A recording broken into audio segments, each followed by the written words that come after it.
people, and welcome to the Think Talk podcast. Today is the 25th of January 2021, and today is our second episode for this year. And funnily, it's our season two. I like to call it that. It makes me feel like, I've been doing something. So, how have you been? So I cannot start this podcast without saying thank you. Thank you very much to all of you that listen. You have blessed my heart.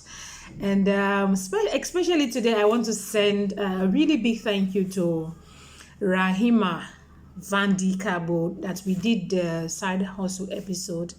And I want to say to her that we have 6 people we are motivated to start a side hustle from that episode.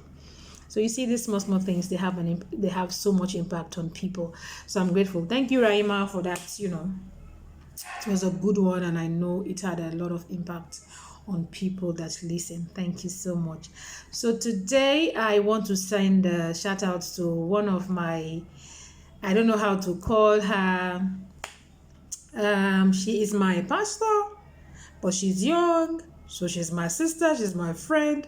So sometimes we gel on a really good level, like we talk and, just do things in common. So today's shout out is to Evangelist Gracious Sise. She has been listening. She's like the most faithful listener that I have. Like she listens and like just makes you, feel like you don't have to stop. You have to continue doing this. And it has helped me to grow as a person and to be consistent. Because sometimes things crop up and you're tired. What do I care? But consistency is the name of the game. And she has always, drive that home with me. Thank you, my evangelist gracious. So today, I want us to talk about something that eventually, if we don't talk about it now, it will creep up on us. And we'll be like, why didn't we have the memo that we have to change our lives? So I have just listed down 5 things that I have researched, and I know if we do them now, by the time the world will ask us to do them, we'll have been well equipped, to face the time. So the topic of today is how COVID has changed our world, and 5 things we could do now to catch up with the times. So first of all, let me just say this again, that our country is back on the alert zone. We were, doing well, and I think 1 or 2 things happened the holidays. People mingled a lot, and we're having more cases. So let's stay safe, keep safe, mask up, wash your hands. Don't put your hands on your eyes, your nose, your mouth. I know it is hard, but we have to do it. So as I said, the topic of today is based off of what COVID has taught us as a country, as a world, and eventually we all know that our world will change. Now it is changing, and eventually, even after COVID, our world will never be what we used to know. Our new normal is going to be things that COVID has taught us. Things like working at home. How many of us really thought that there will come a time that you can actually work at home? We all have this like mentality that you have to wake up, get dressed, and go to work. And there was a time in my office that I was asked to stay home. Like, you have to work from home. We cannot afford to have all of you exposed at the same time. So we did a schedule system where 50% of the staff will come and 50% will not come. And at one point, one staff was infected, and they were able to maintain the other 50% at least to keep the office running until they ran their 2 weeks of quarantine and they came back. And we thank God that nobody died. But it is serious. But these are the small things that I think we should think about now. How can I catch up with the times? What is happening to our world? There are a lot of conspiracy theories concerning COVID. I don't want to go into that because I'm not a scientist. I don't know what is going on. And even those that purport that they know what is going on, I think is more of speculations. Nobody knows for certain what is going on and how long it is going to take, how far it is going to take us. So we're just speculating.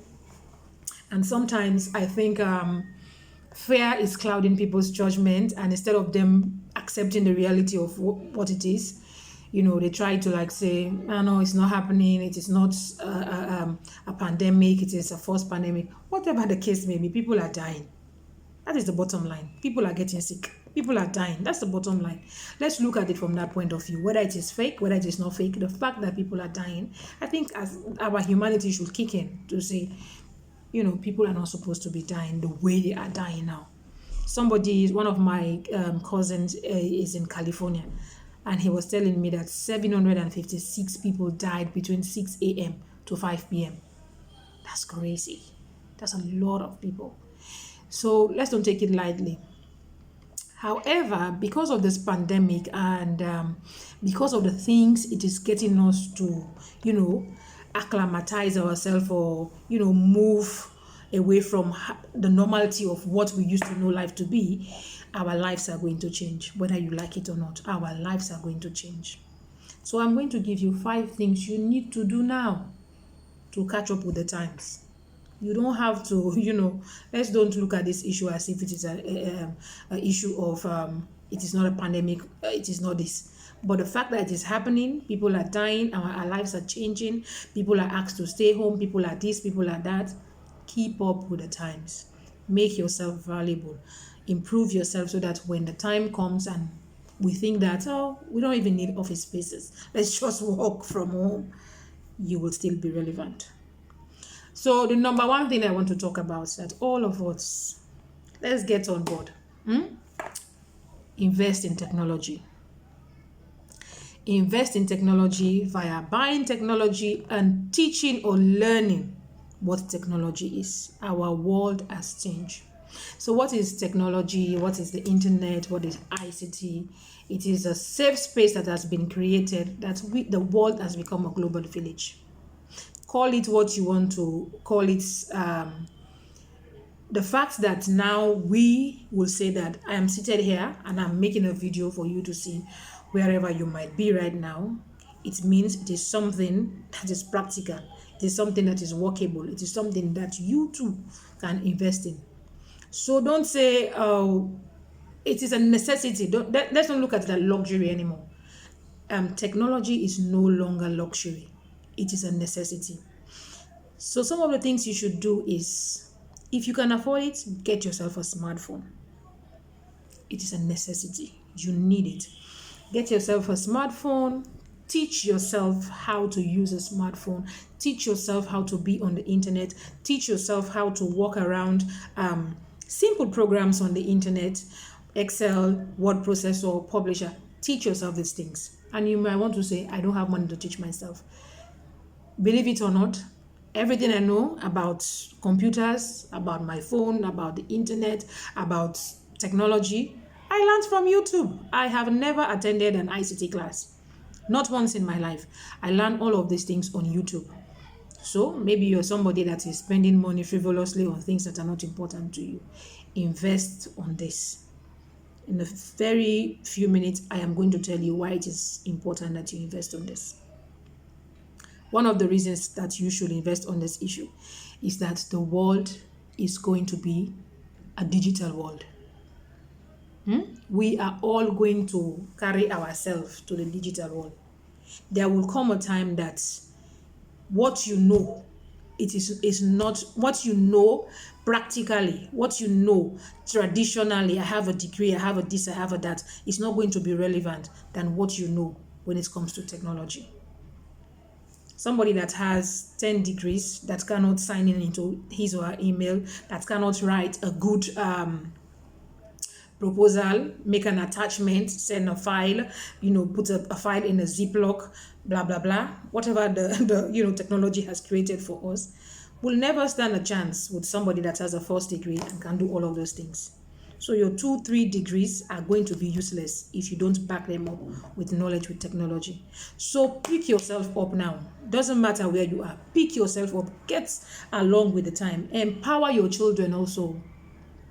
Empower your children, because we will say our generation, if you are between 28 to 40, you know how to get your way around. You've enjoyed working, on the physical.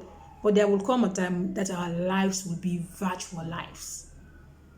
And the world will be recruiting on a global basis. I will be in Sierra Leone and have expertise, let's say in management, and I'll be working for a company in America, because the truth is I don't have to be there. What is necessary is that I have the requisite expertise to do whatever I am doing and just send to them. So the world is little by little becoming a global village. I think that was the intention of globalization, but the extent to which we are getting at it now and the pace at which we are getting at it, all of us need to, wise up, like come on board. It's not about traveling anymore. It's not about, going to places. It's about empowering yourself and being in tune with every little improvement that is happening on the technological front. Who knew that I was going to have a podcast? I thought a podcast, I need to have some gadgets, some radio stations, some this, some that. Who knew that I just needed an app, to propagate whatever message I have to pass on to people? And it is happening for me. So, like I said, if you empower yourself on this level, on technology, not just learning it, invest on equipment.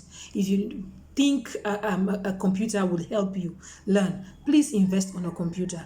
If you need a good phone, it's going to help you, please invest in a good phone and make sure you are on top of things. Google things. Google what is the newest technology. How can I improve? How can I have a free short course on internet marketing, on this, on that? All of these things, they are free. Look at I think website like Udemy, Coursera. Maybe I will attach some of these free online learning website. It will surprise you how many certificates I have. Like, I go there, I spend 14 hours, boom, I am done. If I want a certificate, I pay for it like $12, $14. I have a certificate just to, gratify myself that, okay, I put in the effort. You can also do that. Don't slack, please. We don't know where this is taking us, but I don't want us to be indoors for a month and you find yourself like, my life is useless if I don't go outside. So let's keep ourselves, abreast with these situations. So the number 2 thing I want to talk to you about is amping up your communication skills. Amp up your communication skills. Out of the 5 things that they say makes us successful people, the 5th one was good communication skills. If you cannot speak well and you cannot write well, you will not survive in the globalization virtual world space that we are talking about. Now, listen to me. If you manage to falsify your results to get to uni, and you manage to bribe your way through uni, and then you came out in a regular physical world, you will get a job by virtue of your certificate. But in the virtual space, you will not get a job by virtue of just a certificate. Your skills have to be tested. These are people that are not going to be one-on-one in touch with you. What they want to know, can you deliver? And how do you deliver? In a workspace, you deliver either by writing or by speaking. So amp up your communication skill. If you know you cannot write well, if you know you have bribed your way through university, I think this is the time for you to sit back and say, you know what, let me do the investment now in myself. Not because for the paper, I have the paper. The paper is one thing, but the way the world is going, I might not get a job just with the paper. I need to speak well. I need to be assertive when I speak. I need to show some amount of confidence that I know what I'm talking about. To speak about the educational system in Sierra Leone is a whole new ball game, and I don't want to go there. But I have sat with somebody that said they have a degree in some accounting, and if I tell you the garbage that was coming out of that person's mouth, it will surprise you if they have a paper. However, in a country like Sierra Leone or maybe any other African country where connection is a thing, where paper is it's a big deal, you can get yourself in there, be there 1 year, get yourself in tune. But the way the world is going to be recruiting on a global level. Catch up with the times. If everybody is with the awareness that really and truly we don't need office spaces to do our jobs, we can be in our homes to do our job. It means I don't need to be in America, I don't need to be in Australia to keep a job in Australia. If I have the expertise and I know what I am doing, I can be anywhere and add value to whatever institution that is out there. And I cannot add value to anybody outside of this country if I cannot speak well, if I cannot write well. Okay? So, by virtue of just the human nature, not because you are bad, not because you have not made the effort, some people cannot just speak well. I had a friend that was really smart. She can write the hell out of any paper. But ask her to speak. I think her brains move faster than her mouth. She will just jumble everything up. But there is nothing in our life that is not a muscle.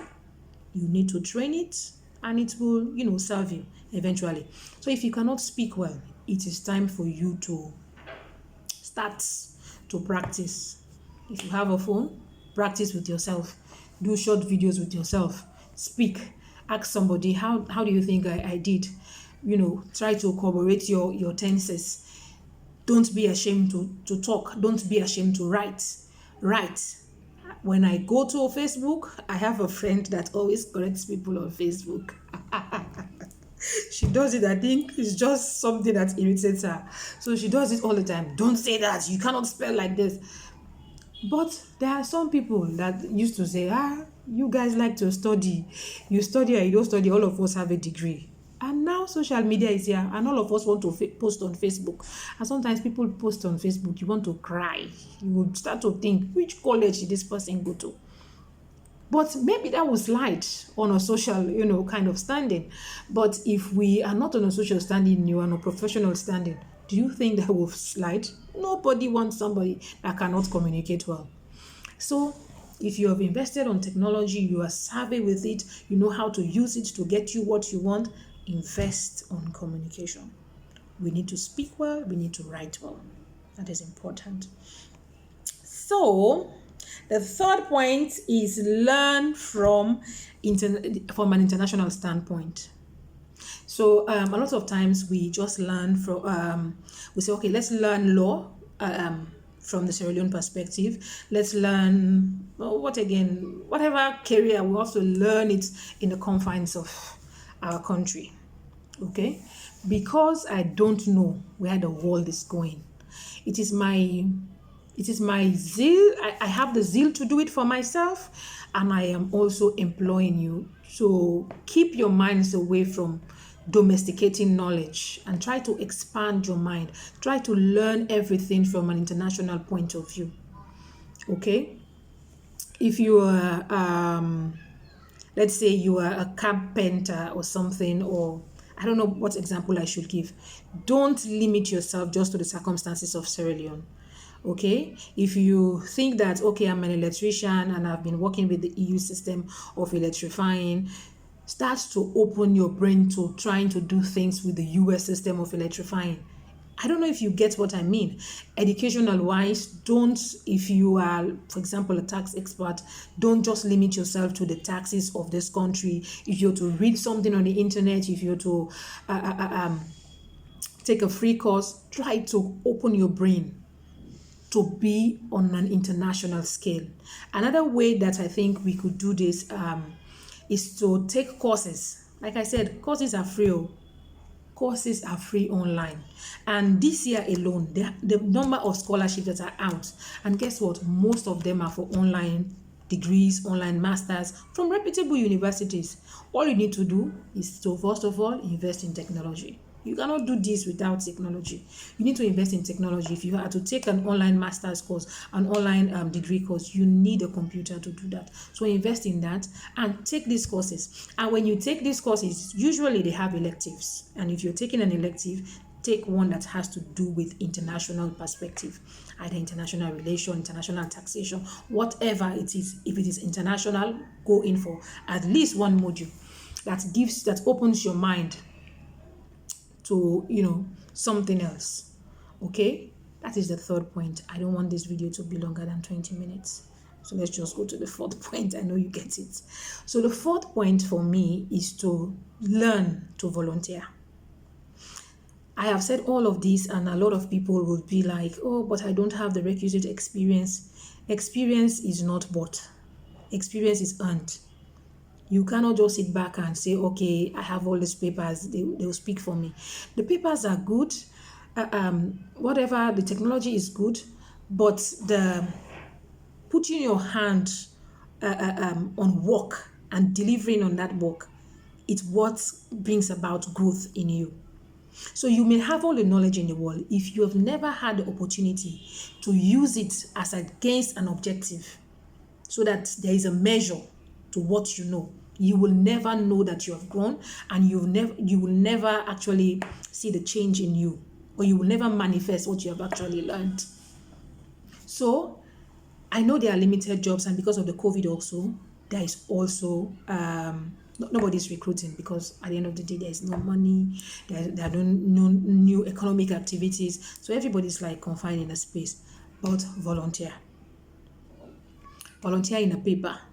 To amp up your writing skills, you can volunteer in a newspaper around town, and say, I just want to write a column for you, I want to read for you, I want to edit, I want to this, I want to that. Volunteer. Volunteer is such a big tool that I think people don't utilize. Throughout my university days, from year 1 to final year, I volunteered throughout. I was teaching in schools, I was working with I worked with juvenile court, just small things that puts my whatever I've learned in practice, so that at the end of the day, I can measure what I have learned against an output that was expected of me. And when you judge me to say, for example, oh, you did well, you did well, I will rate you at 40%. I know I have room to grow. But if you don't volunteer, let's even say you have a regular job, and your regular job is so monotonous that you don't see growth, don't you think it's high time like you take up a volunteer job? It can be anything. It can be anything. It can be helping out in your church, it can be helping out in a charitable organization, it can be helping out in a kitchen, just something that will add value to you. This is not a life that we can afford to lean on just one source of intellect. Let's say I'm a banker, that is all I am. No, you cannot just be one thing. You can even go online, and there are institutions that need volunteers. Do you know, even this English that you're writing, there are institutions that are looking for people to interpret, to do papers for them in English. They give you an audio and they tell you to write it in English, just because they cannot do it because maybe they are French speaking country, blah blah blah. So the internet is everything. We keep going back and forth, and we keep coming back to the point of improving your life when it comes to technology. So I think volunteering is a game changer if you want to improve, if you want to, put yourself in a position to be relevant. I don't want you to be a one-sided person. I want, if the world is changing, you are changing with it. You are changing with the times. And guess what also? When it comes to international kind of scholarship, they are looking for leaders. All of the scholarships I've seen, they always look for leaders. They look for intuition. They look for people with a good heart. And guess what? People that volunteer always look good on those, papers. So it's a good thing. You don't have to sit back, oh, I don't have a job, I don't need it. Can you offer yourself for free? Say, yes, I don't have transport for 5 days, but I'll be coming in for 2 days, and I'll help you do this and I'll help you do that. And guess what? That too is going to your CV. Yeah, you got that experience. Okay? So let's be looking for things we can do with ourselves. All right? So the fifth thing that I want to say, and it might not be a long-term thing, but what I have learned during this whole thing, that I know even after this whole COVID and stuff, we should always learn that. I think if you are not stocked up on essentials for the next 3 months in your home, don't spend on anything luxurious. That has been my motto. If you have not stocked up on your on essentials for your home, don't spend on anything luxurious. Don't go ahead and buy some fancy bag some days, because guess what? At a lockdown, all you need is your pajamas. You sit on your bed, you wear your slippers, nobody cares. But guess what? You need food, you need paste, you need soap, you need all these small essentials. So that is the fifth point for me. Take it on board. Like, at any one point in time, I should be stocked up on essentials for a minimum of 3 months. Because what I have learned is, right now, I don't know how this is going to pan out in the future. I am hoping for the best. I am hoping for the best, Lord. Help this country, help the world. Let us not don't go, here again with this whole mess. But stocking up on essentials for the next 3 months, I don't think it's something that should go out of fashion even after COVID. I think it's something we have to, just do all the time. It gives you a safe space. It gives you like that zen feeling that, even if I don't have to go out for the next 3 months, at least I can feed myself, I can feed my children. My bag, the bag that I'm buying, my shoes that is luxurious, will not feed my children. So let's cut down on the luxury, too much of spending, this, that, that, that. Let's just keep it together and go for the essentials. Okay?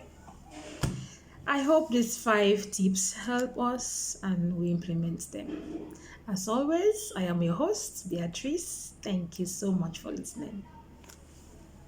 Bye bye.